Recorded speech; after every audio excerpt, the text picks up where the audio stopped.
What is the rainbow body? How is it created? And can anyone achieve the rainbow body, or is it only for spiritual masters? Stay tuned because all the answers are up next.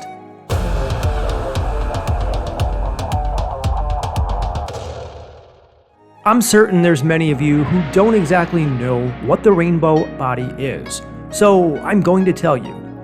It's basically the transformation of the physical body into what's known as a light body. Some people think of this as enlightenment. When regular people pass away, which is 99.9% of us, let's face it, they undergo a physical death and a resulting reincarnation process eventually. The usual wheel of life and death, or the wheel of karma, that we all go around and round. However, those who are able to create this rainbow body are reborn into a higher dimension of existence, no longer needing to reincarnate to Earth. This is the best and optimal situation, and perhaps the ultimate goal of nearly every spiritual adept. It's basically going to another level and leaving the birth, death, and reincarnation cycle on the Earth plane. In fact, many of the world's greatest spiritual figures in history were fully aware of this phenomenon and were specifically working to achieve it.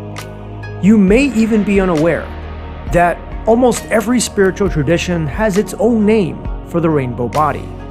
This is just the name that the Tibetan spiritualists gave it. Taoists from China call it the diamond body, and people who attain it are known as the immortals. I first read about the Taoist perspective on this in the works of Daniel Reed back in the 90s, particularly in the Tao of Health, Sex, and Longevity, and it is quite fascinating. In the religion of Sufism, the rainbow body is called the most sacred body. The yogis, who I identify the most with, call it the divine body. In Kriya Yoga, which was passed on to us by Babaji, it is known as the body of bliss. Now, even the ancient Egyptians from thousands of years ago knew about it and called it the luminous body. And I can continue on giving more examples here. The Gnostics called it the radiant body. It's even mentioned in the Emerald Tablets of Thoth, where it was referred to as the golden body. So if all these ancient spiritual traditions had a name for it, and many of them were separated by thousands and thousands of miles and centuries, even thousands of years in time, it seems very unlikely to me that the rainbow body is not a true phenomenon. Yet most people, I would venture to say, have never heard of it, and this is perhaps because attaining the rainbow body is something rare and special, at least to us in Western society. However, even the ancient Christians knew about it and referred to it as ascension. In case you think the rainbow body is just a myth, it's been speculated that it has been achieved by no less than 160,000 people in China and Tibet throughout their history, with many of those cases being documented in the country's literature. Let's take a look now at what happens when a spiritual adept attains the rainbow body, and then we'll talk about how to cultivate it. Because when it's all said and done, anything that you've achieved in this life will probably pale in comparison to attaining the rainbow body. And it only has to be done once. However, we'll soon see it's not going to be easy. Most of the time, the person who attains the rainbow body will have completed the process while meditating alone in a cave. And the physical body then dissolves into its natural state, which is that of clear light.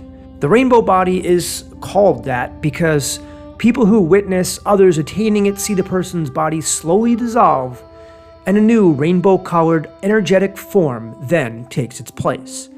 And it's said that as the physical body dissolves, it transforms from its gross manifestation of bones and flesh into pure essence as 5 different colors: golden yellow, red, white, green, and blue.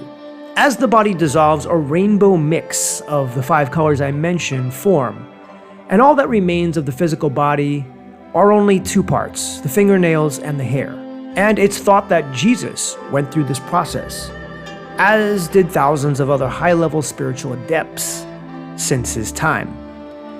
And I personally believe that people have been attaining the rainbow body well before the time of Jesus, probably going all the way back to the time of Atlantis and even earlier, tens of thousands of years ago.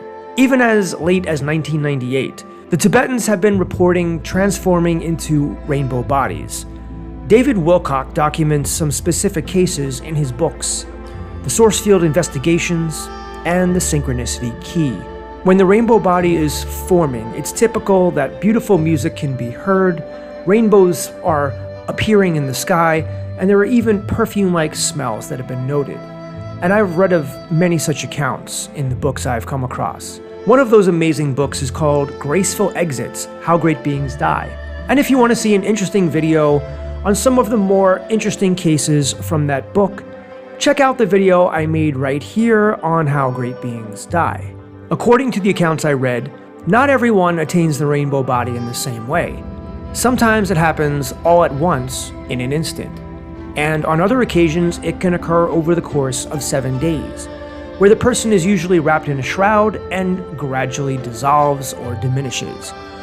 Now, nobody attains the rainbow body without being involved for a very, very long time in highly advanced spiritual disciplines. And in one such instance of a Tibetan Lama attaining the rainbow body, he was able to come back and communicate with his old friends through dreams and visions. And in those communications, he told his friends it took him 60 years of intensive practice to achieve the rainbow body. However, he did say he was not sure if that's the case for everyone. My personal opinion on this is that achieving the rainbow body is something that takes many lifetimes. We all need many lifetimes to experience this world for what it is and learn its lessons before we get to the final stage, which of course is achieving the rainbow body. And after we've had countless romantic relationships, we've attained material wealth, perhaps status, power, we'll eventually come to see the temporary nature of our happiness and fulfillment in this lifetime. And only when we've reached that point, we can strive towards a spiritual life, as the only true happiness is found inside ourselves and in helping others. And it is my conclusion that the final few lifetimes of all great spiritual beings are absolutely spent focused only on spiritual pursuits. It is not just a necessity to reach the next level, but a requirement, as the achievement of the rainbow body is an all-out, full-time commitment with total faith in the universe that you'll eventually be rewarded at the end of your journey here on Earth. Of all the people who attain the rainbow body and all the accounts I've read about, not one of them was a normal person. All of these people were involved in matters of the spirit, whether as a nun, a lama, a monk, an adept, yogi, or in some other spiritual capacity. So if you think you're going to achieve the rainbow body in this lifetime, well, I wouldn't want to discourage you, but I wouldn't put the odds in your favor either. I mean, who am I to say it couldn't happen?